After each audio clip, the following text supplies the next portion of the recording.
خبر شامل کرتے ہیں پنجاب کے ضلع شیخوپورہ کی تحصیل صفدرآباد سے، جہاں اے بی سی نیوز کے تحصیل رپورٹر طارق وسیم کی رپورٹ کے مطابق جماعت اسلامی تحصیل صفدرآباد کسان بورڈ کے صدر ظہیر ورک نے اپنے ڈیرے ورک ہاؤس پر نائب امیر ضلع شیخوپورہ میاں اسد اللہ، نائب امیر صفدرآباد محمد یونس آزاد کے ساتھ پریس کانفرنس کی۔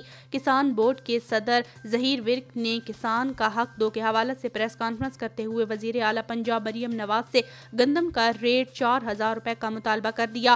ظہیر ورک نے کہا کہ گزشتہ سال کی طرح اس سال بھی گندم کی قیمت کم کر کے زمینداروں اور کسانوں کی کمر توڑ دی۔ کسانوں کے گھروں میں فاقوں کی نوبت آ چکی ہے۔ اس طرح یہ سلسلہ جاری رہا تو کسان گندم کی کاشت بند کرنے پر مجبور ہو جائیں گے۔ اس لیے وفاقی حکومت اور پنجاب حکومت کسانوں کی حالت پر رحم کریں اور گندم کی قیمت کم از کم 4000 روپے مقرر کی جائے۔